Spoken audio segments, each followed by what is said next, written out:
Night, we're still starting up. Just wait for it to fill a little bit. Wait for it to populate, man. Oh yeah, okay. Wait for it that was good. That was a good practice, though. Good practice run. Thanks. How's everybody doing? Everybody is filling up? Not yet. Let me see. I'm pulling Okay. It's showing. I can't. Oh, here he on is. my YouTube. Yeah. Click on the link, man, live streaming. so you can watch the stream.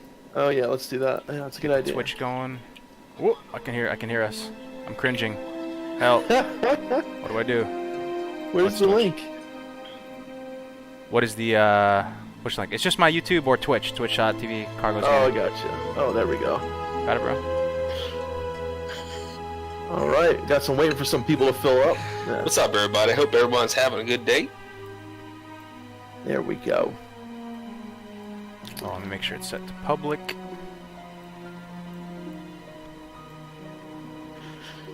All right, it should start to fill up now. All right, guys. So, Just give it a second though. We only have 3 in here now. What's up, everybody tuning in? what's going on, guys? Make So classic good great again. What's Good up, morning. Tomas? Look at that logo. The logo is like next level professional right now. That's I know, right? Great. That is how Dunedain looks in real life, right there. So, Yeah. When'd you get your tier 2, bro? I wear it day and night. Katavari Spark, what's up, man? What's up, guys? So, guys. Dude, if I had armor set like that in real life, I would wear it everywhere. Can you imagine like going shopping in like tier 2 Judgment? I can see you walking around with the That's practical the stuff shaman right there. shoulders, the one with like the moon like on the there. wrenches popping out of the shoulders. Yeah. Hey, So Marco, that what's up, picture of dude? the guy Thank who you, man. had it set up. In the I showed you that picture before. That's right. Yeah. Yeah. It's actually my favorite set ever in World of Warcraft. And What, the shaman set or Shaman tier the 0? Paladin. The Paladin. Oh, tier 2, yeah. That's, Only that's classic, bro. the tier 2 set is enough of a reason to play a Paladin. Yeah. I actually really like That the, and Corrupted Ashbringer, dude. Oh, the dream. The dream, well, man. you can use Corrupted Ashbringer for on a warrior. For the but- lore, though, man. I don't know. I feel like a paladin should wield That's it. true. Yeah. It's true. But I actually really like the purple Judgment set that came out in BC. BC. Yeah, it was like a dungeon set. Yep. Looked really nice. Hey, what's up, Andre, Casper? O'Doyle rules. I remember that meme. What's up, man? Is it true that pre-raid BIS is better than T1 for most classes and that T1 kind of sucks? What do you guys think? Well, it also depends. So, like, a lot of pre-raid BIS, that like a lot of the gear you get from Dire Maul is really good. Unfortunately, the tier 1 gear, it changed a lot. It changed a couple times. It was actually, like, for priests, was pretty good at first, and then it changed before tier 2 came out and got kind of shit. But there are some pieces that were good. Like, the wrists were okay, and that was, like, about it. And everything else kind of sucks. The shoulders, unfortunately, like, before anything else came out, were decent, but yeah, most of your gear Depends on will the come class. from... It depends on the class, It's yeah. good for a rogue and a hunter, if I Rogue and hunter. correctly. Yeah. Right. Andre just said, I just read classic. What did he say? Oh, no, he removed it. Okay, I almost got a heart attack there, bro. He said it was going to be released in 2021. That'd be... I'd turn off the stream right there. See you guys in a year. Isn't tier 1 good for priest as well? Well, the tier, like, some pieces, yeah. So, like, I myself, on my priest, like, when tier 1 was out, I used, like, True Faith, you know, for my chest. Headpiece, I used tier 2 from Ani, of course. Legs, I used tier 2 from Rag. And then, my hands are... I actually use the tier 1 hands because they give MP5. They give less healing than the hands from BRD, but they give MP5 as well. And then I use, like, Whiptail Lasher, the waist piece. I use Boots of the Full Moon. I use of course, the cloak that everyone gets, the leatherworking cloak. Hide of the Wild. Hide of the Wild. Neck piece was crap until Animated Chain came out, and now I'm using Animated Chain. And then for wrist, I use tier 1. So I got the 3-piece tier 1. I got at least that, and that was it. I left everything else is pretty much pre-raid BIS and tier 2. The tier 2 you can get from Ani and Rag. And Rag, yeah. Yeah. But tier 2 is really good, especially the tier 2 3-piece. It's more of mana regeneration while in combat inside the 5-second rule. I think it's an extra 30%. All right, sweet. We got a good amount of people in here. We should like formally start it Yeah. off. If you want to kick it off, Def. Yo, thank you everybody for joining. I'll pass it off to Def. All right. Good morning, Azeroth. Guys, this is our very first podcast with myself, Defcamp, of course, Kargoz. Thank you for allowing us on your stream. My brother, my lovely brother, Melderon. Hi, everyone. And Dunedain. And guys, this is a Classic WoW podcast where we talk about all the news, Classic WoW, and pretty much anything we feel like talking about, right? Pretty Anything much. that's going on, anything that's, we want to do a little bit of recap about some of the things that happened. Of course, we all know about the demo and all that stuff. We just want to do a little recap about some things and also talk briefly and talk about some of the things that we have ready to talk about. So, what do you guys want to talk about first? Just do our little... I think it's logical to just spend a few minutes on the demo in BlizzCon. Yeah. Okay. I'm down. Also, guys, just before we get started, Dunedain is actually a YouTuber. Maybe you guys know his channel, yes. but Dunedain makes some really good stuff. And Yeah, it's been a while though, but I will get back into it. The reason I quit not really, but I made less videos is because, well, there's no content. So I would like to use classic footage, and I can't. And well, the struggle is real. That's mainly the reason. So Yeah, the but I struggle is plan real. to do some more in the future. Nice. Yes, if you guys don't know, Dunedain also explores hard to get to places in Vanilla WoW, so check out those videos if you're interested in stuff like that. Yeah. Like Old Ironforge and Gilneas and stuff like that. Do Some you think really cool we things. can still access those places in Classic? I don't know. Are they That's a gonna good make it question. harder? Are they gonna make it harder to... Go ahead, Matt. Someone mentioned like wall jumping, which you can still do in Classic. They said that it was still wall jump, things like that. But going under Ironforge, all that, because I mean that's a good question, because they're using they're backporting a lot of the data, right? But at its core, it's still the newer stuff, right? So, and like they said in the water cooler, that they want to try to keep out a lot of the, what is the word they used? Like people messing with shit, like doing things that they This shouldn't ties do. into it. This ties into another thing right now. This is kind of juicy for me. Of course, it affects me because I made the guides, right? I made the guides, so of course it's not the greatest news ever what happened with the demo. But how do you guys feel about not having the flavorful mechanics like sit procking and Sit plus crit, yeah. sit plus crit? I mean, some people were even know, saying dude. that I don't know. It offered a lot more fun a lot more fun with the gameplay and another just kind of finesse mechanic and stuff. It's kind of a bummer that they're not in. What do you guys think? Are you happy they're not in, or? No, I'm very sad. I mean, look at Reckoning, dude. Like that, like Reckoning's getting Reckoning stacks as a Ret Paladin, dude. Like, come on, man. Yeah, I think it added another level to PvP, another level of finesse. Dude. Absolutely. And to rob the player base of that is removing a huge thing that can really separate PvP skill. And I think that's a crime personally. But I mean, that's just me. I mean, I'm sure people like it, but I think the only one that I was okay, that I'm kind of happy is not in, is the whole front stabbing and front shredding, because that one to me, it does feel a little like too wonky. The fact they're using a skill that is supposed to be from behind, from the front, maybe that's a little too Backstab, much. right? But the But, sit procking, dude, there's 4 classes affected by that. It's such a bummer that So what about in duels? Is it going to be in duels then? So what if you sit? It's not going to be in. It's not going to be in. Yeah, I no, know. it'll be in. I'm pretty sure it's going to be in PvP, right? Right? Correct me if I'm wrong, Chad. I assume it's going to be in I don't PvP. know. It's just not going to Did they be. say anything about it? I think they maybe just overlooked it. Maybe they will add it. Oh, you're saying so /sit to proc him in PvP? Because that's a huge thing, because I think that was initially installed in the game for PvP, right? I mean, that's what I'm thinking. Why would you put it in for PvE? So Right. I'm thinking like, so if you remove it, you're also penalizing PvP now. You're also removing that It's dynamic. kind of like a role play kind of thing too, right? Because you're kind of unaware of what's going on, right? Because you're eating or drinking, all of a sudden you get hit.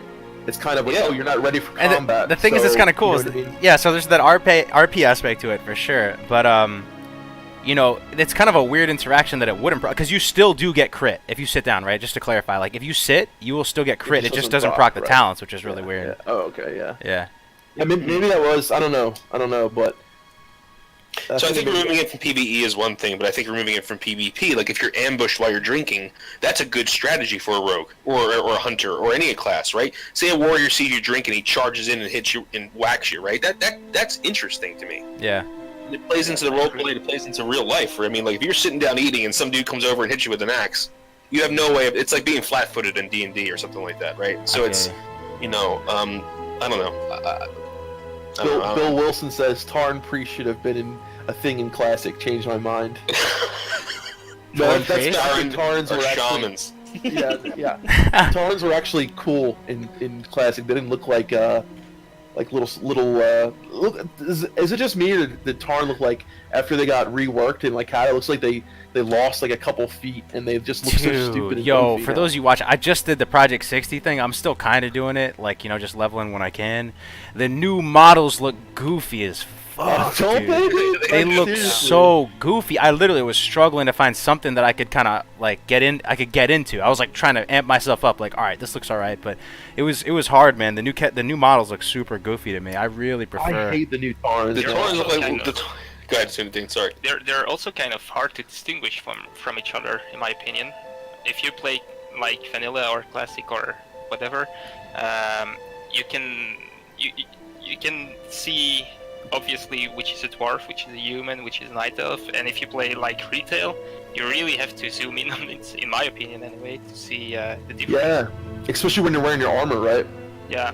Yeah, when you're wearing That's your a bit armor. of a bad thing, Yeah, in my opinion, but yeah. Yo, one thing that also is very disturbing to me is the way the gnomes look. I don't know, like the way the gnomes That's look. always It's been disturbing to me. no, but the gnomes in classic are kind of like buggers. they're kind of like little cute little bugger things, you know, like in Just retail, little chickens, yeah. like that's the stuff of nightmares, man.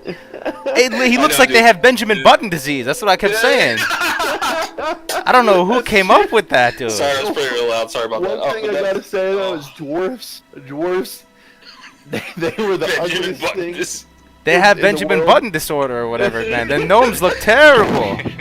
I could see the appeal a little bit. Someone wants to play a little cutie pie guy with the little beard, you know, and it's kind of funny, dude. Then who's looking at that in retail and it's like, boom, bingo, that's it, right there. Sign me up. Yeah. So It really Katamari does just look like Benjamin Button because it Yeah, looks so like they just, Katamari just oh said look at this. What is the this? running animations are the worst, and that's exactly what it is. Oh yes. So Taurens especially, they look like they're gonna fall on their face. Like they're like running like this, and it looks like they're gonna just go boom any second.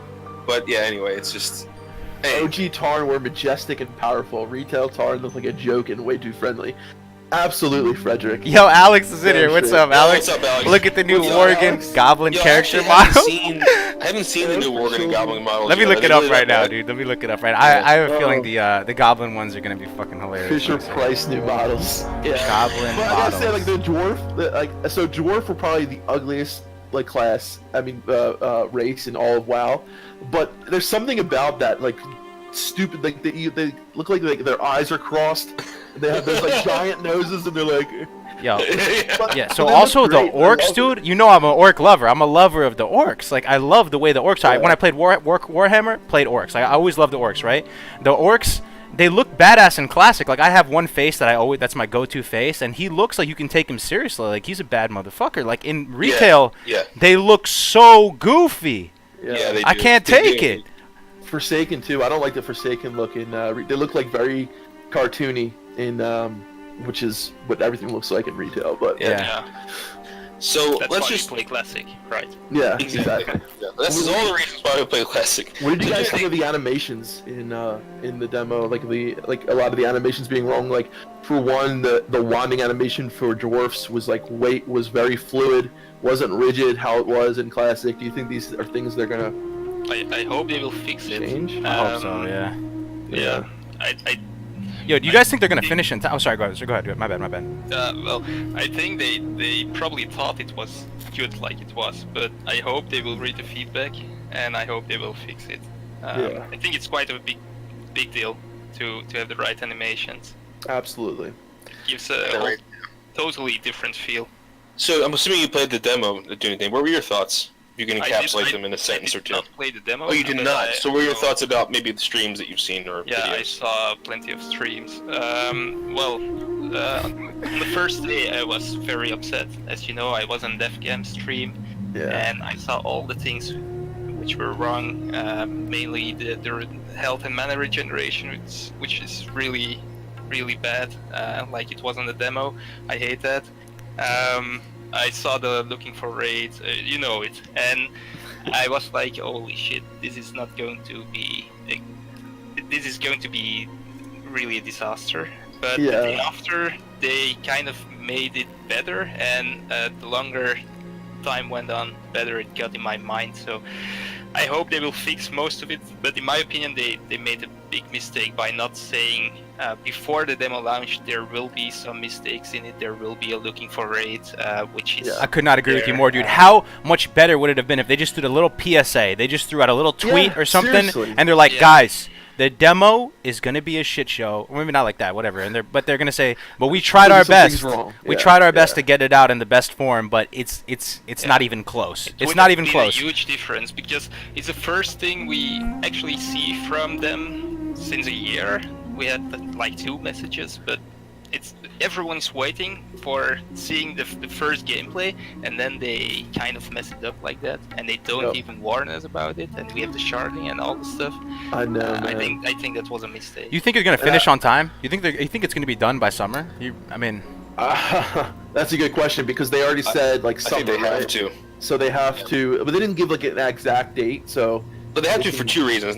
One is because they said it, right, Defcamp, but the other one is because their stock is tanking too, right? Their stock is tanking, dude. Talk about too, because as far as Blizzard right now, like, man, they're in they're hot water with a lot of things. They're at under $50, dude. That's crazy. I know. The Activision stock. I mean, just look at like WoW right now, and that's the other thing I want to talk about is like, and Dunedain, you yourself has been someone who's like advocated for. From the very beginning, you wanted to see patch 1.1. You wanted to see it progress from there. And honestly, you were someone who I used to talk to a lot and just kind of get, like, because I was on the fence with a lot of things and what I wanted, and talking to you was really, it gave me a lot of information, but, like, looking at where everything is now, right, and looking where, because, retail is not doing very good. There's a lot of people who are really unhappy with it. Then you have everything going on with Diablo Immortal. And I was kind of in this way of thinking that, okay, like, if Classic is successful, say it does very well and, it gets more players than retail has at one point, what would that do to change Classic at that point? Because, I'm afraid they're going to say, oh, we got the people who we wanted to get playing it, right? We got those people, they're invested now, and how do we get more people invested? And, so I'm worried that, it'll be something good, and then they'll start putting these little things because they're repeating itself. They will make the same mistake twice. That's what I'm thinking. That's what I'm just saying that it's something to be aware of. I'm not saying it's going to happen, but it's something I think they need to be aware of because we already see them saying, oh well, loot changes and sharding and those, and people are like, okay, well, we understand. Some people are saying like, oh well, I guess it's a necessary evil because this is. I'm not saying this is my opinion, but. Like on certain private servers, they had dynamic respawn. Can we talk about that for 1 second? Whoever's in the chat, sure. Whoever's in the chat, you guys. So if you had to have sharding, let's say like sharding 1 through 10, right? Sharding 1 through 10, or dynamic respawns, with or leave it as it is, or nothing at all, right? Or literally, have we even seen a private server with absolutely no kind of stabilization mechanics? There have been, but there's smaller ones. Yeah. So the launch of Nost didn't have it? I don't know. I don't I'm asking the audience. Okay. I don't think so. I was there, and I remember waiting hours in the starting zone to kill. Well, that's the thing. So. The population size has a big thing to do with it, right? Because on Northdale we saw it launch over 14,000 people. So if we have servers that are capped out at 2.53K. It will be a problem, it will still be a problem, but it won't be as big as a problem. Yeah, I think Alex points out the best solution is to add more servers. I think that's what they need to do. But the only thing is, when you add more servers, you have to roll with that server for a couple of years, right? Like, it's not like you can just do a launch server. Later on, maybe an hour you merge, maybe an hour, a year you merge, or 6 months you merge. Right? I guess so. So you could merge right after, maybe after a month or two or something like that? They have the technology to do that, absolutely, if they wanted to. That's a pretty good solution. They only do it if certain servers die out. So I think if the population cap is 2.5k, which I hope it will be, I don't think we need sharding, and I don't think we need the dynamic respawns. Yeah. If you say the private servers, they launch with 10k people, and well, 2.5k. It's only a fourth, so that will probably be like 1 to 3, 4 days that the starting zones will be really kind of unplayable. And is that a big deal? I don't know. Well, the thing I like about it is it's kind of the cultural experience of the server. Like, it's a milestone in the server. Like, it's the shit show, and everyone's exploration leveling, and like you're running out. Like, I want an exploration level. I'm telling you, I want that to be viable, dude. How flavorful is that? If you guys don't know what exploration leveling is in the chat, it's pretty much the server is such a shit show that you literally just get XP consistently by running out of the starting area. And if you're Alliance, you kind of have an advantage, right? You go to the deep run tram, and like you start in Dunmorrow, right? And then you run to Stormwind. You go into every nook and cranny, and you get a little XP here, a little XP here. And there's some quests that give you a little bit of copper or some silver, even though it doesn't require you to do much. Like, I don't know, they exist. And then you take the deep one tram to Elwyn, and you run across the mountaintops all the way to Red Ridge, and you get these flight paths, and that's really cool. And the Horde have an equivalent, but it's not as good, right? With Orgrimmar and the Zeppelin, but you know. You make an investment, right? You get your flight pass really early, and it pays off in the long run, you know? Another really cool thing about, like, when the population's really high in the early first few days, right? One thing that we had on our server is we had, like, 2-3 raids of, like, level 10 through level 15 raiding low-level zones. And that's, like, only something you can do, like, at the launch of a server. Yeah. And, like, it's just little things like that, like world PvP, you know, because people get tired of trying to fight and you know, get all these spawns with everybody, so they take some time and explore, like, different things to do. So that's another thing. I want to highlight something that someone said in chat. So Frederick said, make people have fun together instead of forcing them to have fun, quote-unquote, the right way. Yeah. That's what has messed up with WoW retail as it is today, and I agree with that 100%. Yeah. Can you imagine, like, if when we started in Classic, in Vanilla, we told our friends we are in this server, so join the server and you will find me there. Can you imagine 2 new players now starting in Classic, and they don't know what sharding is, and they start on the same server, but they don't see each other? That's horrible, dude. Yeah. And that would happen, right? Because it's the 1 through 6 zone. It could actually happen. It's possible to happen, sure. The thing is, it would just feel like that's the launch of a server is part of the story of the server. You have this narrative on the server. Like, people who are OGs from a server, they're gonna be like, "Yo, bro, you remember back in launch day? It was crazy. Like, we were like headless chickens running around. I couldn't tag shit. Like, and then we ran out and we went here. If that wasn't part of it at all, it would feel bad, man. I don't know." The launch of a server to me is like, I mean, I've had some of the most fun I've had playing WoW during, like, launches, during the BC launch. You know, it was a shit show in a way, but it was also one of the, it's like, oh, I remember what I was doing the day when BC came out, or the day when Wrath came out, like the launch day of certain servers. You know, yeah, there's some bad things that happen, but it's kind of like, okay, deal with it because of all the other pros that are going on too, you know what I mean? Like, I'd much rather deal with the shit show that goes on with, you know, waiting for spawns and waiting for other things, and just, you know, and then that also encourages some people to go ahead of the pack and say, okay, group up. Like, exactly, group up, encourages other people to group up to play together, right? Say, instead of me trying to solo everything and do everything myself, let me get involved in this social game and join up with a group of people. In defense of sharding, though, I will say, in defense, I probably didn't get a lot of flack for this, but fuck it, right? Like, I love going I like speed running, and I like doing the 1 to 20 grind. For me, like, anything past 20, it kind of just feels like it takes too long. So I like practicing my 1 to 10 and my 1 to 20. If I'm going hard, I get to 10 in like under 2 hours. If I go to 20, like on 100 or something, I'm getting there in under 8 hours. And one thing that always frustrated me is that my knowledge of the starting zones never really translated into that much value when it comes to a new server, because it's so crazy. Like, I couldn't, on a fresh server, if I really was trying to get ahead of the pack, I felt like it was outside of my control. Like, I wasn't able to use my strategy, because my strategy would only work on kind of a dead server. So you know, it would help the people that want to, like, speed level and be more independent and self-reliant towards getting to 20 faster. But my overall thing is, I would like dynamic respawn. I would like dynamic respawn. No sharding, but dynamic respawn. Okay. I wouldn't want nothing. So, like, you have nothing where you literally do nothing. Yeah. You have dynamic respawn, and you have sharding, right? I would vote for dynamic respawn. I would still put sharding above dynamic respawn. You would put it above. Okay. Why is that? Yeah. Well, I saw how it went on Northdale, and really, It was really. The thing is, though, like on Northdale, like I was with the pack for a lot of it. For a lot of the people who went ahead of the pack, there was no problem, because they were, like, I know Alex. You got. I'm pretty sure he got there like pretty way ahead of the pack. I know Alex was. But like when other players are like all grouped up together, and like you go through the grind through the first couple zones through STV, and it really was really bad when you're with the pack. But if you go ahead of the pack, it's kind of not that bad. But it's still, for the majority of players, I think dynamic respawning either way is it sucks. What's It really bad? does. You just stood in a spot and you waited for the mobs to spawn, and you. Yeah, but I think that place.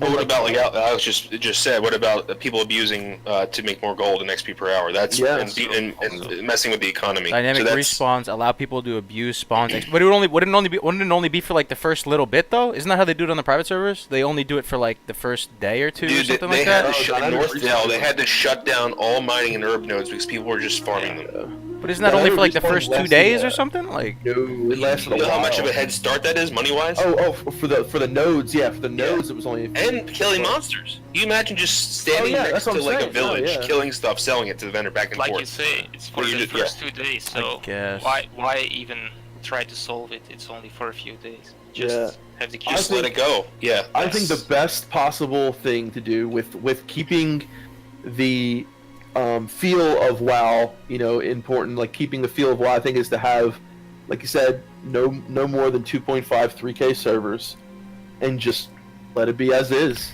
So yeah, guys saying in chat there's no economy level 10. That's true. There's nothing on the auction house, but that doesn't mean you can't. There's still an economy in a way. I mean, you still have people. You still have everyone selling their Lessig magic wands. Everyone getting. I mean, there's isn't that still kind a of lot noob of shit going though? on. Like, cause aren't you just gonna get out of that zone right away, and then you're gonna go have access to higher level zones where stuff vendors for way more, and you're able to just like, I don't know. I feel like it's kind of trivial the money early on.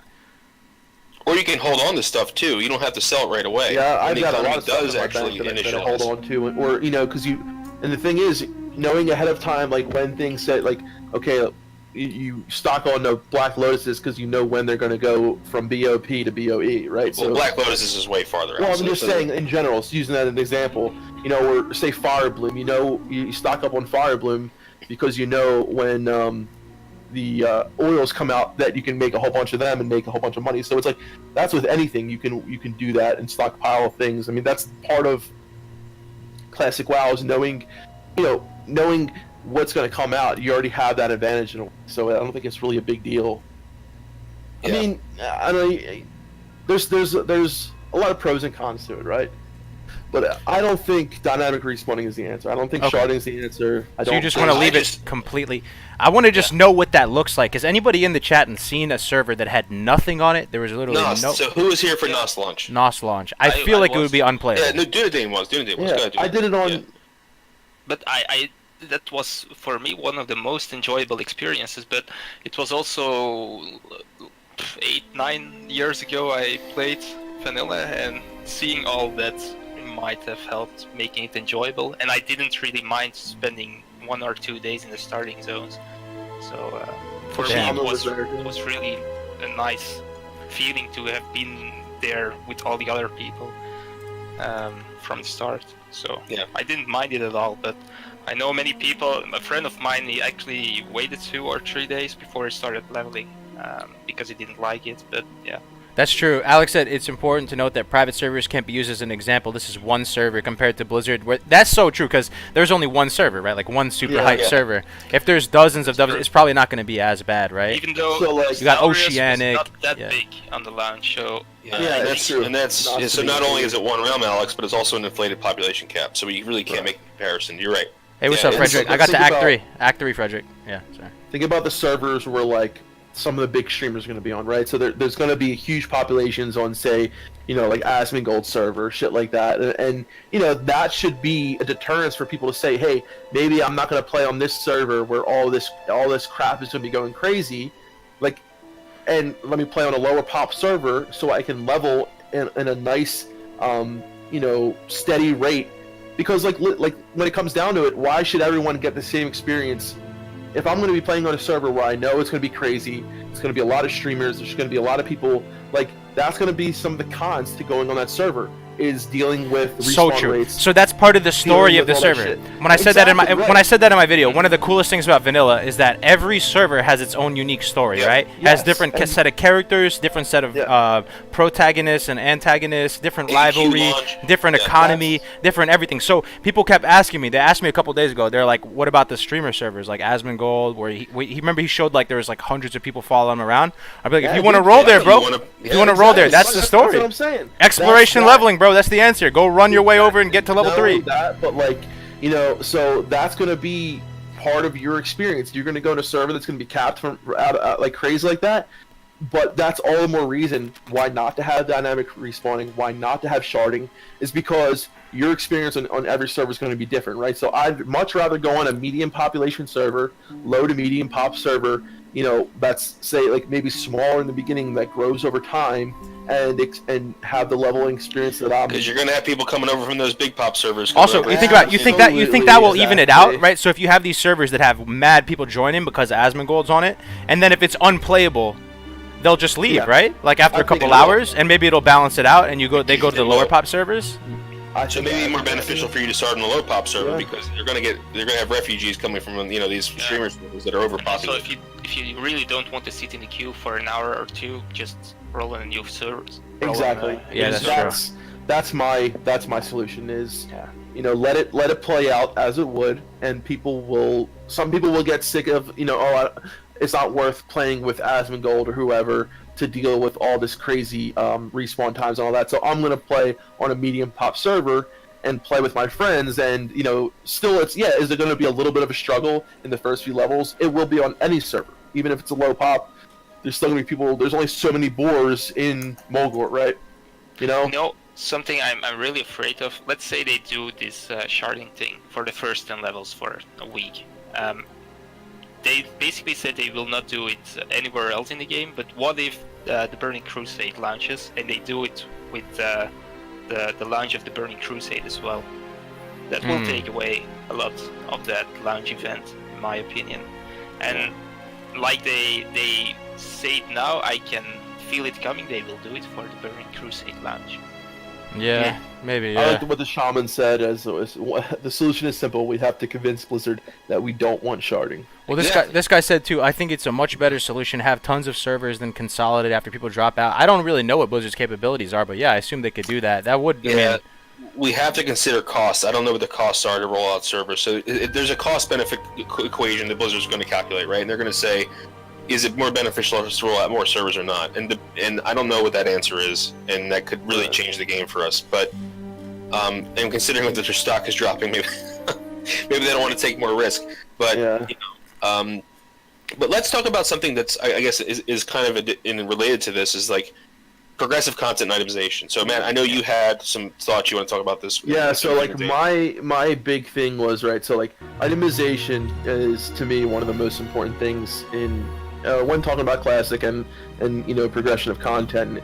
And we really didn't get a lot of answers as far as itemization, but from talking to some other people, and I don't know if this is what they just think or things that they've heard, but from what I have been hearing, a lot of people are saying is like, when it comes to itemization, we're going to be seeing, and I don't know if this is what they're interpreting from the data that they have. So when talking to people, they said something like, so when we're talking about tier 1, we're going to see the last evolution of what tier 1 was from the beginning. So say we roll into Molten Core, right, and the tier 1 is going to look like it did basically in 1.12. But if this is the launch, and say the first month of Classic, right? You're not going to roll into BRD and see the cloth shoulders that give like plus 20 healing that came out in like patch 1.10, right? They won't be available yet. But and this is all just hearsay. This is just what someone thought, right? But what they probably will see is you will see the last iteration of each tier when they come out. So they won't. So what they're thinking is the tier progression won't be there, but you won't have the itemization that the items that came out later in WoW available at the start. So what they're thinking is, so like they put it in stages: stage 1, stage 2, stage 3, and they also the same person who I talked to said just because they came out in stages doesn't mean that all this stuff's going to be released at the same time. Because if you look, when they had AQ in stage 3, they also had the AQ event right next to AQ. So of course, people aren't going to be doing the event to get all the resources for AQ while people are doing AQ. So that would come before that. So a multi-tiered stages. A multi-tiered stages, but they're just grouping them in time sections. Is what it sounds like. So, like chapters of a book. Chapter 1 is this. Because they also didn't mention battlegrounds until stage 2, and we all know, just because all battlegrounds didn't come all out at once. We had Warsong Gulch, Azeroth Basin, then Alterac Valley. They came out in stages, and with Alterac Valley came the gear that you could get for it. So I don't know if they're planning on doing that same progression, or just having battlegrounds available but not able to get the items from the battlegrounds. So, but I do agree with what they were saying. I don't agree that this should be how it is, but I do, however, think that Blizzard might go down this route and having no changes on the tier. So I think they will probably launch Tier 1 the way it was at 1.12, which sucks, but I also don't. They're probably going to start Major Domo dropping gear. I don't think they're going to have a point where Domo isn't dropping gear, stuff like that. But I'm interested to see what happens. I would love for there to be changes in the tier. I would love for it to be like that. But I just hope to God that they don't have gear out in the very beginning, because there was blue shoulders that dropped in BRD. I forget what they're called. They're the Scarlet something shoulders that were better than tier 2, which came out in 1.10, right? That should not be available in stage 1 or 2. It should be available in stage 3 because it's basically a catch-up mechanic. Yeah. Right? So there's no reason why that should be available in stage 1 or stage 2. Well, that begs the question, Defcamp. If they don't have progressive itemization, what does that mean for raid content and raid encounters? Well, so it is progressive itemization in a way, but it's not progressive tier itemization. So what I'm saying is if they have the most beneficial gear available at start, does that mean they have to make changes to the raid encounters? I mean, doesn't mean that they have to. Well, it's a discussion point I think we should talk about. No, if they do that, then for me it's it's over. What's the point of anything at that point? If they're putting out gear that's that's tier 2.5 equivalent at launch, at that point it's why even do MC? So so Dunedain was Dunedain. Am I correct in understanding that you wanted them to start at 1.1? Would that have been your ideal way to roll it out? I understand we will not get it, and that's okay. But in the ideal world, I would have liked to see an exact replica from 1.1 to 1.12. I know many people don't want it, but that's my ideal world. What do you see as the main advantages and disadvantages of it? Well, first of all, I started playing in 1.3, and I quit before 1.12 came, so I quit in 1.11. So for me, the nostalgia is from 1.3 till 1.11, and everything which happened in this time period was interesting for me, and it was fun. For example, I played Warrior, so when the Warrior patch came, things changed for me, and I thought it was interesting. When the Druid patch came, the Boomkin form came into the game. You saw the alts popping all over Ironforge. I love that. That kind of things. I would have liked to see it again. Yeah. But, people say my mic is low. As far as the itemization, though, I can see what MN8 says here. It says you're getting 1.12 patch itemization because that is the only patch they have in full, and I totally hear you. That's what they said. But Dunedain, so for what I understand there, right, it's they only have the full data from patch 1.12, so they're only gonna. Do you think so? They said they had some data from before that, but they didn't have it. I cannot believe they don't have a backup. I know that to me just sounds why wouldn't they have that? But they did say they had some of it, but not all of it. 1.12, I think they said that it was the only one they had in full. But that doesn't mean they can't. Just because they have the 1.12 data, doesn't mean they still can't withhold some gear from coming out over a certain time, right? I mean, it's now. the only thing which is really confirmed is progressive content. So we didn't hear anything about itemization, right? Except for battlegrounds come later. So I assume the rewards come later as well, which is good so far. But why do we need the progressive itemization in the first place? Because if we don't have it, Molten Core will be like LFR in retail, and that's not fun for anyone. So that's the first thing. But I feel this may be the last chance to say it. I hope maybe Blizzard will hear this, but I still think they can add the old talent trees. I know it might be a lost case, but if they basically said we don't want to change the 1.12 data, right?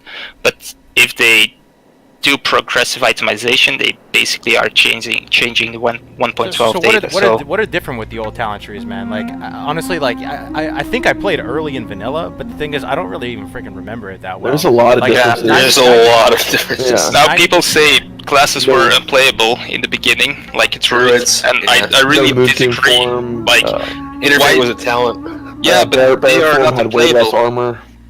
They are definitely not unplayable, because why do you bring a druid after the druid patch? You bring a druid to a raid because they have Interfeit and because they have battle rest, right? Rebirth, yeah. They had that before the druid patch as well. So before the druid patch, you bring a druid to a raid because of those two things. And even I would even say that the druid was better off before the balance patches than after. Because before, in my opinion, they were better healers compared to paladins, and after, paladins were definitely the best. So, in my opinion, the difference between the healers before the balance patches, I think druids were in a better spot there. But yeah, you think they were in a better spot? Because I always hear that like warlocks and druids got super buffed, and 1.12 is the most balanced patch of all time. People keep saying 1.12 is so good.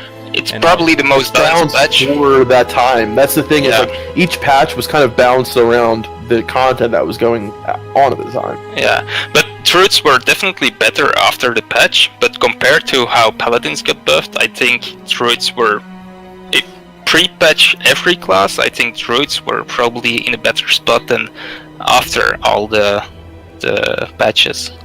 I mean, everything got buffed, but druids, compared to their other healers, they didn't get buffed as much. I also remember Taladriel saying something a few weeks ago. He was saying how like warriors struggled through certain parts of vanilla, and that like there were, earlier in vanilla, it was actually bear tanks were in a better position too at some point. Yeah. I don't know if that means anything. I'm sure it was probably after the armor, because they only had 150 in the beginning they were really, really low on armor. That's true. But I forgot what you said. But anyway, unfortunately, I don't think that's going to happen, though, man. No, I don't think so. But if they can make 4 or 6 tiers of content, and if they can add itemization, I get they will not balance the classes from 1.1 to 1.12. I get that we have the balance from 1.12, but they could possibly add the old talent trees, and then, like for example, in the second phase, you get talent trees for warrior and warlock, and the first classes which got it. I don't remember which came after that, but like every stage, some classes get their updates. I think it's fresh. It changed the meta. It's interesting to look forward to. Oh yeah. And I don't believe the argument that people will never play a druid if they do that. I don't believe in that. I think people play whatever they want. So, also, like a paladin before the change, you kind of had to bring a retribution paladin because otherwise you didn't have Blessing of Kings. Which is, in my opinion, it adds more variability to the raid, essentially. Yeah. Also, Interfeit as a 31 points. Why is it bad? It's not bad. I mean, you go resto, so you get the 31 points. So I don't see the problem. So yeah, I mean, it's interesting. Like you said, it definitely does keep things fresh, but it will make Molten Core interesting. It will, absolutely. Because people say we need progressive itemization, otherwise it will be a face roll. I definitely agree, but it will still be a face roll. I mean, it will not be LFR. It will just be normal mode if you compare to retail. But why not have that extra step? Why not? Right. I don't see why not. Yeah, I mean, and when it comes to progressive itemization, and like the way that I think about it now is like we're probably going to see, like I said, the last iteration of each things like tier, and there's no reason why they can, and I hope they really do, is withhold some of that gear that came out over time. So that's going to be kind of the idea of what progressive itemization is now for Classic. Someone said something funny in the chat. So we said remove add-ons so the game won't be too face roll. Do you think there's going to be all the add-ons right on launch, like on? Well, Summer? they said that they're not that add-ons for private servers aren't going to work, and add-ons for retail aren't going to work. So they basically are going to have to make new add-ons now. That's kind of crazy, actually. That's kind of exciting. I gotta say, like, so for those of you playing the demo, wasn't it kind of weird not having an auto shot time, not having a swing time? I loved it. It was very strange. It was cool though, man. I don't know. I mean, tell you what though, I did not like the raid frames. I don't like I'd rather have the raid frames that you pull out of from the raid. I mean, you know, that's just, I guess, one of the so this kind of puts power in the form of in Blizzard's power to kind of remove add-ons that were quote unquote game breaking. If you guys aren't aware, there is an add-on that's available on private servers that literally can heal for you. Yeah. I think that is a total. Oh, nice. Why heal if you're going to have an add-on that's going to heal for you? So I think that it does allow for us for Blizzard to kind of remove, like, I heard even decursive, things like that might be removed. Decursive was withheld back in the day. They stopped true. decursive from coming out. Yeah. And then there were other add-ons, and they also said that they don't... See, like, I thought something cool would be like, oh, what if someone makes an add-on that makes Classic more like Classic? You know, like, makes... So what if someone came up with an add-on, right, that gets rid of the new raid frames, that gets rid of, like, certain things that make it look different than how it was in vanilla, but they said they said that they want to push away any add-on that would bring back something that they took out of the game, basically. So they said that they will be withholding some add-ons, but I think it's a good thing that they have to do add-ons, you know, from scratch. I think they're probably going to be able to, you know, rework some add-ons. I don't know how much difference that they have to do with the coding and all that kind of stuff, each add-on, but I'm sure we're going to see, you know, recount stuff, we're going to see threat meters, we're going to see you know, things like that. I'm sure someone will make a bartender add-on. You know, bartender. From Deadly Boss Mod said he's going to make remake right. Or we had those add-ons in the old days. So and that's the thing. A lot of people say, oh, there were no add-ons, and that's not true. But there were definitely add-ons. There were a lot of add-ons in vanilla, but you know, there were a lot of them were shit. But it's interesting if they would have no add-ons at all. That would be interesting. I tried to play on Elysium or Lights Hope or whatever without any add-ons in raids. It's quite interesting as a healer. It's definitely interesting as a healer. Like, I love having Luna as a healer. It's basically like the only thing I need is that. Which shows you predictive healing though, which is a huge thing. It does, but I mean, it's not like it's needed. It is nice though when you know somebody else is about to heal a target. Yeah, that's a huge thing. Oh yeah, that's why you play a pally and just out heal everyone. No, what I mean is when you think about that it adds another dynamic of mana. Oh no, it does. But that's why I said that's why you play a pally and you just no one can. Yeah, but for those of us who actually want to play real class, we want to actually do something that's a little bit more challenging than just sniping heals the whole time, and then bubble her thing out of the raid or whatever. What class are what class are you guys playing, chat? What class are you guys playing? I'm probably gonna start with the priest. You're going priest. But yeah, I probably am. But you know, it's something that it's a whole nother, like I said, a whole other aspect of rating right there is, okay, you got to know now, say that, you know, you have no way of knowing who's about to heal his target, so then you better get with the other healers and say, I'm healing this tank, because a lot of it nowadays, we still have healing assignments and stuff like that, but you're going to want to get it more, you're going to want to get more involved with your other healers and more involved with, okay, who am I healing? Am I healing this group? Am I healing this group? And I think that adds a whole nother dimension to it, you know what I mean? Because it's like, what are you laughing at? No, I'm looking at chat and seeing all the hunters. Seeing all the sheriffs. A lot of There's shamans. literally no druid in chat. Death No, Knight. it's No not one. druids. Yeah. There's I not like even a single druid. That's You got Druid. Death Knight. I will say druid. feels bad, man. Yeah. Where's the druids at? Yeah, the dude. Okay, I have a very. This is gonna make people probably go their heads explode. But if there was Oh, one God. class you can port from a future expansion into Classic, what would it be? None. Get out of Okay, here. yeah, obviously Okay, the no, answer is no, none. no, But let's just pretend. I'll work with it. Let's I'll just work with it. I'll work with it. Yeah. I'll work with it. Yeah. Let's see here. All right.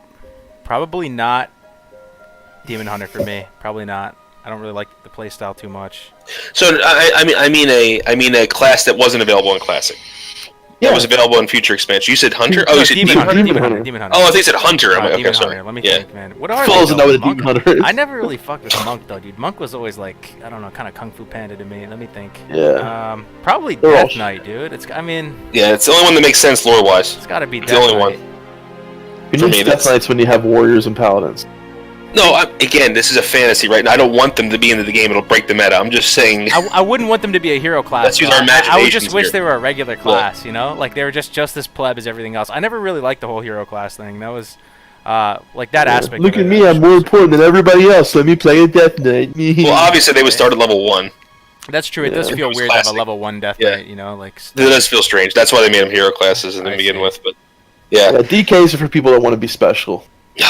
All right, let's. I would probably like a hunter without a pet, but that's not really enough. Hunter without a pet, I would like that. You could just dismiss your pet. they have that though. in retail now, right? Like the Lone Wolf? Yeah. Yeah. That is kind of cool. Well, just, So just actually- play with certain raids that I mean, we we always yell at our hunters to dismiss their pets because they always end up just causing trouble anyway in raids, Can I especially when you're. Can I take it to like DEFCON 5 nerd level real quick? I love this. Yeah, level. I know it's do not it. the most like, you know, potentially, you know, we're not scientifically analyzing the game here, but what class fantasy is the coolest to you? I know you like Shaman, Melderon, but like Yeah. those are always my favorite videos of yours when you were just explaining why you like a Shaman. Yeah. I'm interested, you know, what class do you guys like the most from like a class fantasy perspective aside from balance and why? I think warriors are too vanilla, really, to kind of like. There's really no. You're just some dude with a sword, right? And you're like big and strong, and you're like Conan the Barbarian running around. I think warriors have the least amount of class fantasy behind them, like lore wise. But I also think you can make your own story with a warrior too. So you're kind of you have this freedom, even though it's kind of also at the same time limited. But I mean, for me, it's going to be shaman because like they're like the spiritual leader, and they use all these different magics and ancestral healing, and that's just for me as shaman. But I don't know. For me, it's I mean paladin because to me it's like that knight, right? You're like the what stands for righteousness for everything that's. That's so boring. Oh, No. come on, Mister! I always Yeah. play paladin. D&D. Come on. It's funny Yeah, he I says do play paladin paladins though, in but he's a D&D. horde player. He says I love Yeah. it. Keep going. It's actually Yeah, He's but, like- actually in alliance, but he and- doesn't want to admit it. No. So that Melderon's making funny right now, but he picks paladin when he plays D&D. Because they're Why? OP in D&D, that's why I use it. No, and why else? Why else? Because Because I do like playing. Because lawful good is a pretty cool archetype. to play Oh, sometimes, but it leaves no room for any kind of like. What? And then Because you the have to thing be is, good all like, the time. No, you know don't. what I mean? Well, not as like so. Like I look at like say like a blood elf paladin, right? They're paladins, but they're also you know. No, did you see that last like, comment? Sorry, paladin is a shaman that isn't from the third world. That's great. That's funny. Oh, Yeah, but God, look at like that's blood elf horrible. paladins, right? They're paladins, but they're also like they have a flair of like evil to them as well. but in D&D world, that would never work. It's paladin has to be this is lawful good. Warcraft. This is World of Warcraft. Yeah, that's true. So for me, like, even though I'm not a huge fan of blood elves, I always felt more connected to like a blood elf paladin because they're still, but they're righteous. They're not righteous. They're kind of vengeful and they're kind of Yeah. they use their power to get what they need and you know they're kind of like the knight that just They are blood knights, right? they're blood knights, right? They go out there and they just destroy shit and come home and everyone worships them and. Yeah, it's kind of like that, and I also love shadow priests. Like the idea of a priest that turns evil. I love the idea of that. You're kind of controlled by this insanity, and you kind of like the void envelops you, and you become everything that you were taught not to be. I love that because I grew up Catholic, and I'm kind of Catholic guilt. yeah, I have that Catholic guilt exactly. Yeah. So like, it's like you kind of feel that inside. You have that. You know, I always thought Shadow Priests were really interesting. No, And so I gotta say, Rogues. You were really always cool played too. healer though, right? You always played healer your whole WoW career. No, my first character was a Rogue. Okay. But My very Melderon, first what about character you, was a Rogue. Melderon? Was it and healer? then after that, I went healer. First character was warrior. Actually, I have way more experience tanking than healing. Actually, to be honest, but in classic, I have more experience healing. But if you were talking about my entire WoW career, I'm a tank. Yeah. Okay. Tyler Walker, I am a healer Yeah. by far. Healer. Wow, Yeah. the brother combo healer and tank. That's awesome. right. Yeah. So I'm what always attracts cursing you them out. about- Stop and fucking charging after. Let me drink, you goddamn it. Dunedain, Yeah, I'm you're a healer notorious too, for- right? Or no? Me? Sorry. Yeah, Dunedain Yeah. is a healer. Yeah, I played like 90% of the time I played a healer. Well, so And as someone who's that's the least role I've played for sure, but it's kind of grown on me. I kind of like I healed a little bit. Like I had an alt, Resto Shaman during Wrath, and I did some healing for a few months there. But what do you like most about being a healer? Like, is there something that really appeals to you about it? Yeah, if I don't play a healer, I really miss the support role. Basically you can tank, of course, but if you play like a rogue, you can only deal damage, and I get bored from that. I like buffing, I like healing, I like the defensive spells, Paladins bring, for example, Paladins, but other bring it as well. I think you have much more interesting stuff you can do. Also out in the world, you meet someone is just like walking past you, you buff people. I like those kind of things, which you cannot do with a DPS class. Yep, you're a rogue and you're just kind of like, fuck you. Yeah. Yeah. Yeah. That's true. So what?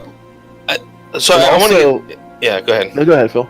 I was kind of thinking about getting back to BlizzCon because. I just want to say one more thing about healing. Alright. It's like, and also if you never tried a class like or a style of play, like if you've always DPS'd, give yourself time to. It's like exploring a whole other aspect of the game that you never explored before. Like if you have always tanked or whatever, try healing once in a while. Try DPSing. Try tanking. It's really cool to explore a different aspect of a game that's been out for 14 years that you haven't explored yet.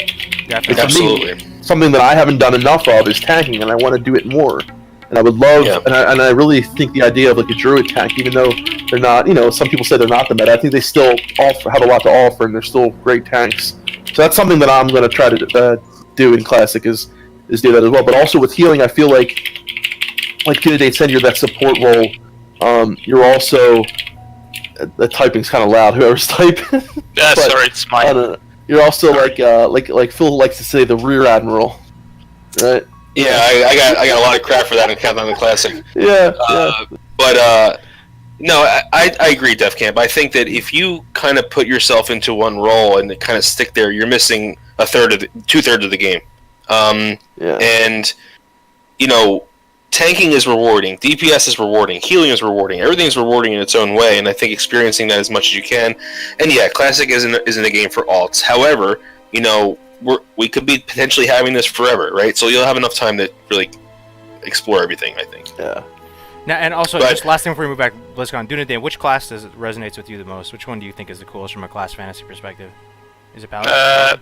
I like Paladin and Hunter. I never mained a Hunter. I never even got one to max level, but it was the first class I ever made, a Hunter. I leveled it to like 12, and then a friend started, and I changed servers, and then I forgot about it. But I like the fancy of the Hunter, being in the wild, being in the nature. That's nice, and I like the defensive style of the Paladin support. I don't like tanking, but I like the defensive abilities they have and how they can save their allies. So those two, and Druid is close to Hunter, so those three basically. I think leveling Prot is so much fun as a Prot Paladin. Like pulling a massive pull and just sitting there and like I think it's or no. Well, there's so many cool. I don't know. I just love the style of like how they do damage, like slow amount of damage over time, and laying down consecrates. You go down into consecrated. I just love that style of and it's not very efficient, it's not the fastest, but it's fun. Like it's you're not going to be beating a druid or a hunter to level 60 as a prop paladin, but there's a lot of drinking, but you can pull like massive mobs, and it's just I love the style of it. It's pretty cool. Yeah, higher survivability, and slow and steady wins the race. Yep. Yeah. So what did you want to talk about, Melderon? So there's 2 big announcements that came out of BlizzCon. In addition to Classic WoW, big for us at least. The Overwatch stuff, Hearthstone, aren't really into. But as far as we got, one was a debacle, and one was actually pretty awesome. I think we should start with the good one first, and then go into the bad one. But Warcraft 3 Reforged. I think there's a lot of. This is really cool. I think it's great. What do you guys think about it? What do you think about it? I pre-ordered mine already. Pre-ordered that. Easy clap. Saw it as soon as I saw it. Pre-ordered it. I've been playing Warcraft 3. I love Warcraft 3. That's how I got introduced to Warcraft in general. Freaking love Warcraft 3 so much, dude. Like even when Dota first came out, dude, playing like the first Dota with my boys. I still remember that like clear as day. Playing Dota together. All the different custom games in Warcraft 3. The campaign. Absolutely love that game. Super hyped for Warcraft 3. Same here. So Yeah. I like RTS games. It's what got me into gaming. But I rather play the Age of series. So I'm happy they reforged it. And I think they said you can use the old game as well on the same servers, right? I think so. They're giving you copies of the old games, I think. Oh, right. I'm pretty sure. Yeah, so that's a good thing. So I will definitely try it out and play it again. But if Age of Empires 4, for example, would be launched at the same time, I would probably play Age of Empires. So I like to actually poll the audience because Dunedain and I talked about this a little bit before the podcast started, and you and I have very different experiences in Warcraft 3. So I am a single-player guy in RTSs. I'm really bad at time management when it comes to RTSs, and I love the story of RTSs. And you are more of a competitive player that want to, play PvP online and stuff like that. Yeah. So maybe we can talk about that for a second. Also, as the audience, what do you guys like about RTSs? Is it the story or is it the competitive nature of the play? Yeah. So Yeah. I literally never ever played a single player in Warcraft 3, so I missed out on the story. But I really feel like I'm wasting time whenever I play any single player game. So I like the community feel. I like being online.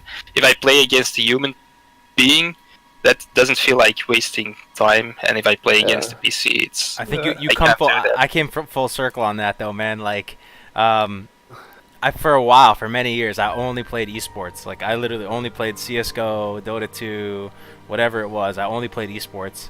But you kind of gain a little low-key appreciation for the lore and single player. And at least for me, I came full circle and I like single player games now. I don't know. Yeah. So there's Emil said, when I was little, I would sit and make custom maps all the time. Warcraft 3, loved making my own stuff. I did the same thing in StarCraft. Absolutely, I used to spend hours doing that. And I used to sit there and watch him do it because I was never allowed to play. That's funny. Yeah, brother dynamic. That's always fun. Mm-hmm. So the other thing that so is there anything else about Warcraft 3 you wanted to cover? No, but I chat someone saying doesn't like wasting time but plays video games. If I play online, if I play against another player, I feel like I'm getting better, and thus I'm not wasting time. And if I play against PC, I don't feel that. I know it's basically there's no difference, but for me personally, and I know many of my friends think the same way, if you don't play against another player, you're not getting better, and I'd rather see a movie or something like that, which is also wasting my time basically. But it's fun. So I don't think anything is really a waste of time if you can engage yourself. Fun, as long as you're having fun, nothing is a waste of time. Yeah, I try not to waste any time during the day. So any time I have, I watch a documentary I haven't seen yet, or I go outside and have a cigar, or I try to that's all I do. Then if that's what wasting time is. Well, I mean, I think if you engage yourself in some way, that's just I mean, unless you're literally sitting down and just like staring at a wall, which I guess people like doing that too. But Phil likes to engage himself.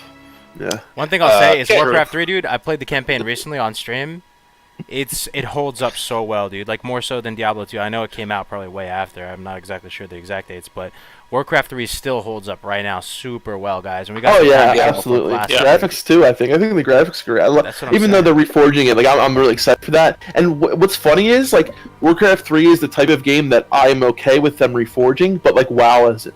And I think that's because the world in Warcraft is like the biggest character that you interact with, right? Because the world is a character like in WoW, and it's it's a different point of view that you're playing from when you're playing an RTS. It's more of like you're the commander, you're moving pieces around, whatever.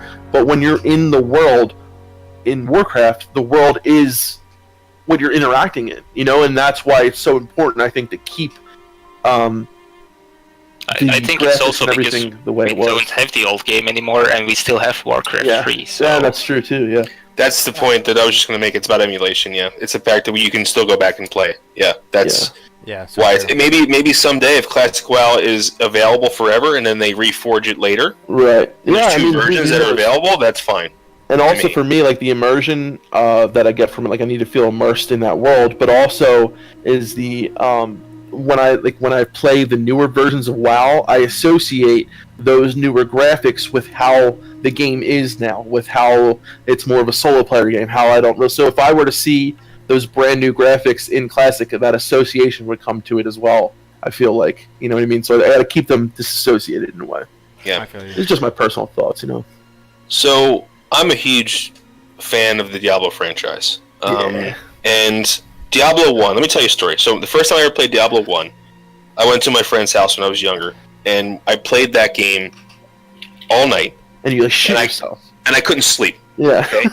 Like the sound of babies crying in the background, and like all this crazy, these like goat men coming out of the darkness, all this stuff, and I was like, oh my god. That was and Diablo 1, right? That's Diablo 1, dude. Yeah. I wonder what year is this? Let me see, dude. Diablo 2 check. came out I don't in even know. 2000.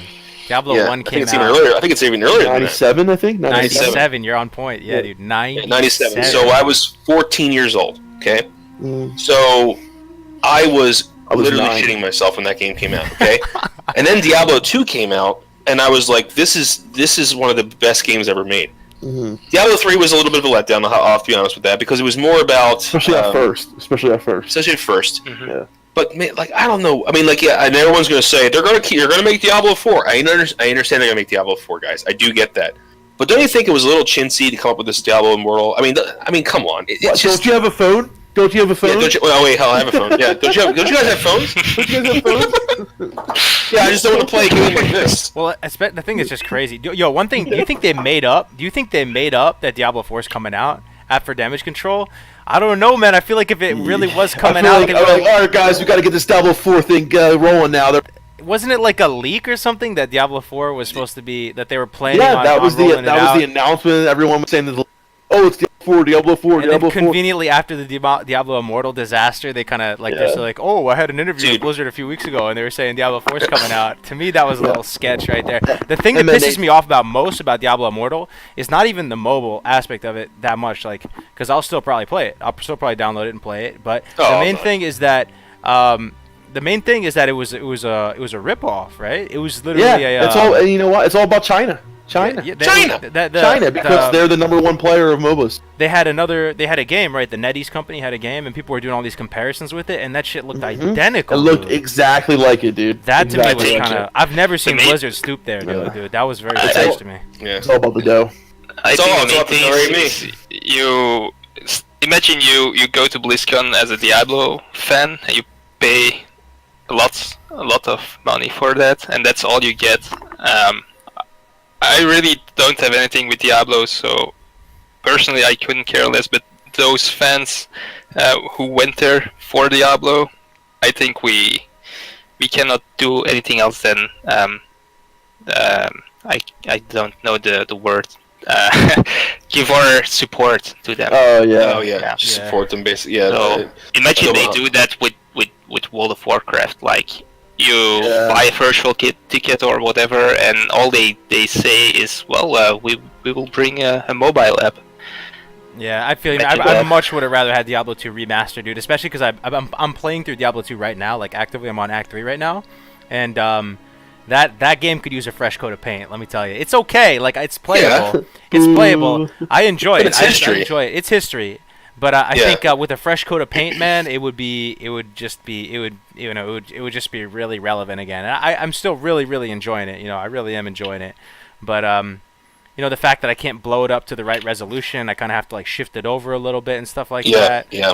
If they could just update it a little bit, that might be. I think they will. I think they kind of have to. Diablo 2 is one of the most important games of all time, and I think it is. they don't. Classic. Yeah. If they don't do that, that's a disservice to the game. That's the thing. It's like Blizzard's at the point now where they're just remastering and re-putting out old games. What does that say about the company? Yeah. It's like the movie industry. It's the same thing. It's true, dude. That's so it's true. It's like the movie industry. It's like, let's just put a fresh coat of paint or get new actors to play this, and then it's like, why can't you guys come up with something new?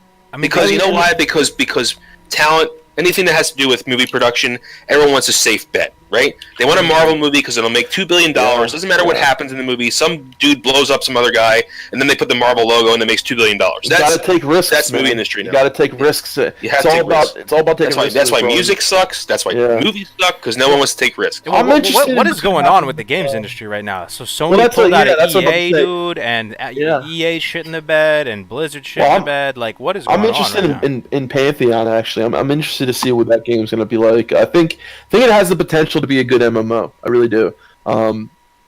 Alex was in here a little bit ago saying that they're not going to have any add-ons for that game. It's going to be interesting. I think that could be a game that could kind of change things. But we said this about how many different MMOs now. It's going to be the WoW killer or this and that. That's true. And I even heard them talking about, and I don't think it's the end of retail WoW either, because they were talking about future expansions and what they're going to do in the future. I mean, they could just be saying that shit out of their ass, but I think they do plan on making at least another expansion. I don't know how well funded they are. That's the thing. I just think Warcraft is too strong, Like the IP is too strong. Blizzard has so much money. Like, I don't know. Is it like a it's like a medieval game? Pantheon? Is that the style of it? It's an MMO, and it's basically you'd have to do your more research. I don't want to give out any. But it looks medieval colors, yes. Yeah, it looks medieval. Like swords and very fantasy though. It's not, it's very fantasy based. There's like there's gnome, but the gnomes look a lot different. It's basically going to be based off of outdoor instances. From what I know, there's no real like inside instances. It's going to be a lot like EverQuest in a way, in that terminology. So, it's going to be. It looks very interesting. If you want to look it up, I think it could be a very good game. But myself, like, I'm always looking for that new game that's going to give me the same feeling that WoW gave me right back in the day. Like, when I first played WoW, it's like that high that you always chase for me. It's like, oh man, I got that feeling. And and with retail, I never, got there again. And I'm always looking at like. What was the last game that gave you a little bit of that taste? Is what I'm curious. What was the last game that gave you just a little dose of that WoW heroin feel? Like Skyrim. Shit. Was it? Skyrim for me. For me, it was Guild Wars 2 until I played it. Until you played it? So you were hyped for it, and then it just, and that's why I'm a little bit skeptical on every new MMO. So what's the game before, other than Guild Wars, then, that actually gave you that sense of awe, for the game, the actual gameplay? Probably WoW, right? Yeah, I think so. Just WoW, huh? See, for me, there's nothing like it. Skyrim is, that's what I say, it's different. Like, it gave me a feeling, but it didn't give me that WoW. Well, the thing with Skyrim is you do this amazing stuff, but then you can't share it with anyone, right? Yeah. And that's what kind of... Skyrim's in a beautiful game. It's a little overrated in some aspects. I'll probably get hate for that. But it's a very, very good game. But the problem is, at the end of the day, who are you doing it all for? You're doing it for yourself. There's no one you can share with. There's no one you can talk to. Right. There's no one, so that's why Skyrim gets close to there. And of course, they made ESO. I haven't ever played it, but I don't know how good it is. But the Skyrim universe is vast. It's very cool. A lot of cool lore. If you ever want to get involved in a lore, get involved in the Elder Scrolls lore. Oh my god. Yeah. So, but anyway, what about you, Def? What was the one that the last game before WoW? That I don't think there has been, honestly. Like, I've been feeling 15 years. There's been no game that's done it for you. I mean, I got it in BC. I got it a little bit in Wrath, but I really feel like I've been, and ever since Kata, since Mist, since Warlord, since Legion, and I didn't really play in BFA. It's only reason why I played is to try to recapture that initial feeling that I never could recapture. Mhm. I did the Mythic Raid scene for a while. I thought that was fun. But, when it came to it, I just didn't feel as invested in my character. I didn't feel as rewarded with my character. And I didn't feel that wow feeling that I used to get. And that probably ended for me in Wrath of the Lich King. Yeah. Wow. It ended for me in Wrath. For me, I'll say the game that gave me a little taste of it, I have to say, was The Witcher 3. I played it way later than most people. I don't know if y'all ever played The Witcher 3. Still haven't played it. It's actually really fun. Dude. I am about to download it, actually, because I was going to do a playthrough.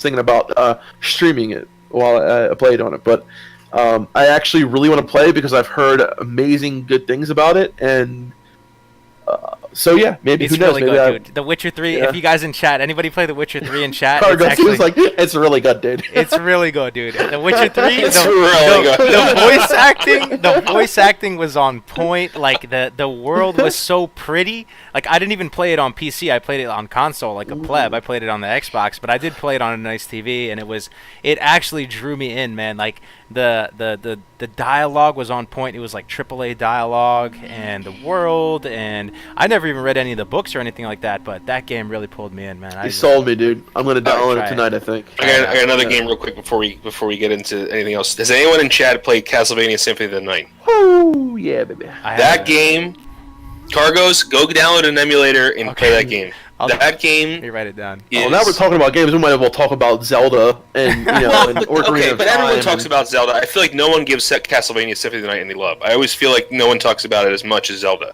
That's just my personal opinion. So it's a side-scrolling Castlevania game, which all Castlevania games, well, not all of them, but they used to be all side-scrolling. But it has an 1997 though, dude. That's kind of Yeah, old right yeah. there. I don't know. So it's got an RPG element. So you get gear, you get weapons, you get all this stuff. You have spells and abilities, and the gameplay is just I don't know. I think it was a wonderful game. I'll But try it Honestly, out, man. the best game ever made was Crash Team Racing. What is that? Crash You did Bandicoot. it? Crash Bandicoot, yeah. Oh, Racing. yeah, No, I never played it. Uda booga. Uda booga. the racing game. Oh, love yeah, that. dude. I like Super, not Super Smash Bros. The thing about the meme is Super Smash Bro. Super Mario Kart. Oh, Yeah, dude, Mario yes. 64. Mario 64. Crash Team Racing, in my opinion, was the better version of Mario Really? Kart. So yeah, I still play it. It's the best. Vape Nation. Yeah. See how No, seriously, people in the chat are agreeing with you, dude. Holy shit, CTR. Dude, Yeah. Symphony of the Night was a great game, but I gotta also give props to, PS2. I was like, did anyone play Shadow of the Colossus? No, I never played it. Oh, Nope. I heard of it though. I know what the cover looks like. Yeah. great game. Is it Great game. Oh yeah. Oh yeah. Well, we Anybody got to close got in a some- few minutes, guys, but I just want to end by saying there's something that we want to talk about, kind of. Do you guys feel that there's a lot of knowledge about Classic WoW? There's a lot of knowledge that's still being produced about Classic WoW. This is a multi-leveled question, but do you think that this knowledge we're gaining, do you think it kills the experience? Do you think people actually research as much as we think they do, or do you think people will actually want to make their own paths in WoW, even though they may know the meta says this? I think it's good to have the knowledge because knowledge is power, right? But I also think it's good to, no matter what someone says, no matter what you hear, experience it for yourself and make your own decision. You know, we could sit here and make videos and guides about every little part of WoW, but if you watch that and don't base your experiences based on what somebody else is telling you, have your own experience. Even if someone tells you that, you're not going to get in a raid if you play Enhancement Shaman or if you play Ballad Druid, and if that's what you want to do and you want to experience it for yourself, make your own decision. But you can use this as a guide and use it as something to give you some information by it, but you don't have to live your life by it.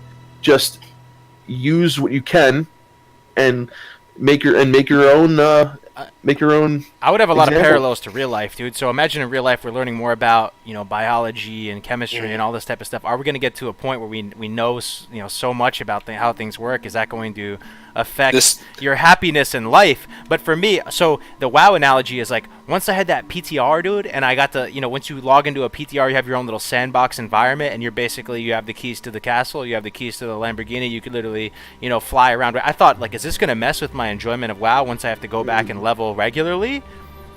I thought it would, but it didn't.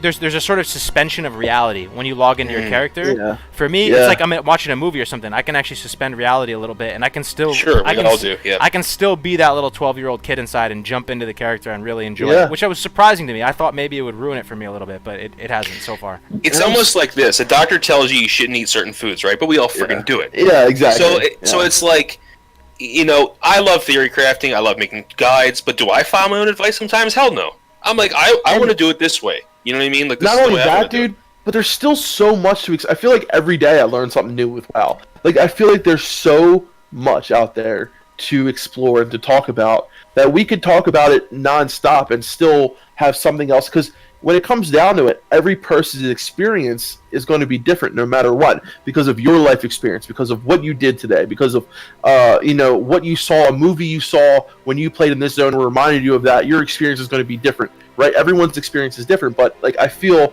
even with the little things, when we talk about your new threat and tanking guide that came out, like, we're talking about little things here and there, talking about experiences that I had. There's still so much to know and to talk about, that I feel like even if we talked about so much of what we did, you can still have your own experience and make your own assumptions of what you have experienced. You know what I mean? I don't think that it takes away from it, because when it comes down to it, this game is 14 years old, right? And my experience will never be that experience that I had 14 years ago.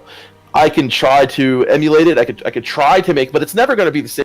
It's never. I've experienced things in my own life that have changed me. But okay, so let me ask you that: would you, if you could, would you be like 12 years old again? Like, so you experienced the world in a different way when you were 12. I probably wouldn't. You know what I mean? Like, even if maybe it was a little more awe-inspiring or whatever. But would I go back to being 12 years old?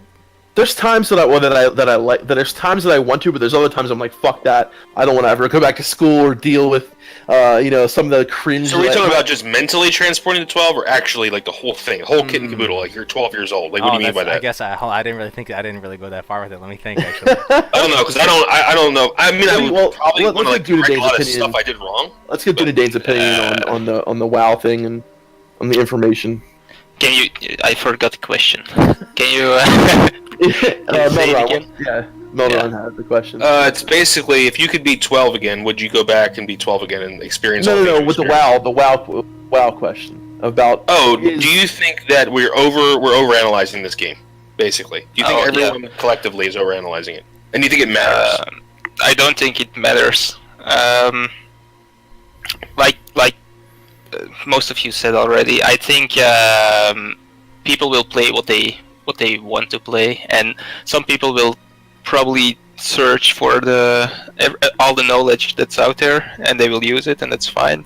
But the majority will not use it, and the majority will just play the game, maybe even for the first time, and they will find things out by themselves. So I think the minority is really going to know all that stuff we know now, and I don't think it will have a huge impact on the game. That's a good point, because a lot of the people that are going to be playing Classic have probably never played it before.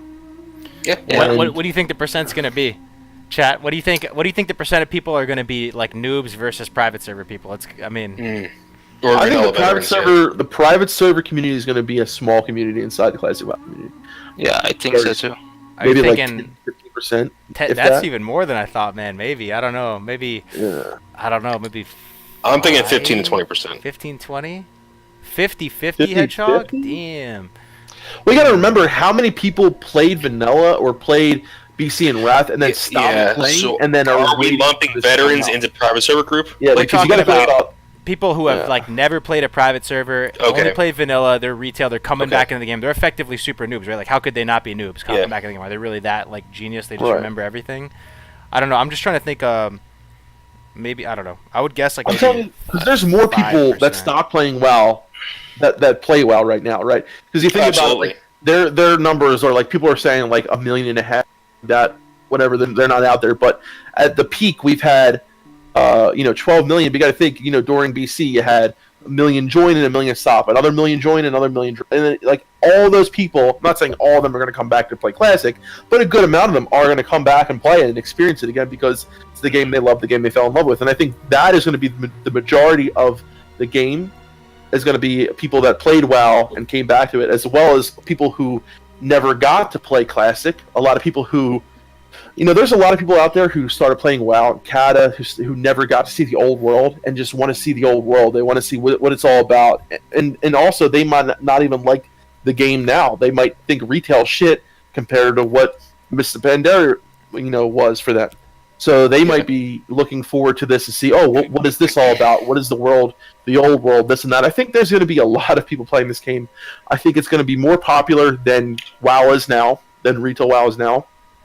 I think at one point, Classic WoW will be the main game for WoW. I think that it will have more players than retail, and I think that can be a good thing and that can be a bad thing because we know where that went before. We know that Blizzard started listening to small groups and started making changes based on those small groups. I hope they don't do that again. I hope Blizzard learned from their mistakes, but we got to remember we're talking about Blizzard here, so we'll see what happens. Man, how crazy is that going to be? It's going to be shocking to me, dude. If Classic passes retail, it's going to be surreal to me. I think it's going to happen. I'll be living in the Twilight Zone. What do you guys think? It's going to feel like we're in the freaking Twilight Zone when, like, retail WoW is people consider Classic WoW retail WoW. Yeah, dude, it is going to be living in the Twilight Zone. Yeah, it's going to be very strange. But I think they're we just going to make stay expansions grounded. anymore, dude. You think they would even make expansions? It's a tough one. You mean expansions like lateral, like horizontal expansions in Classic WoW, or do you mean BFA, like for the BFA section? I heard them talking about making another. Who knows? I think they will make at least one. I think they are working on it right now. So, OSR. Yeah. After that, they will probably just look at the numbers. Yeah. Well, guys, we got to actually call it a day. That was fun, though, guys. This is our first Good Morning Azeroth, so we're planning on to do these, like once a week, right, guys? I'm down. Yeah. Whatever you guys want. Whoever out in the world, we're your humble servants. If time permits, we could do once a week. Sure. Yeah. Absolutely. But it's always fun, yo. Thank you, guys. This is our first, our first one, so thanks for being here with us. Sorry if we're a little rough. We're getting used to it, but, guys, so... I'll be probably streaming later on today, and we're going to call it here. Thanks again, everybody, for your time. And that's going to be it for this one. See you next time, guys. Thanks, everyone. All right, guys. Bye. Peace. Peace.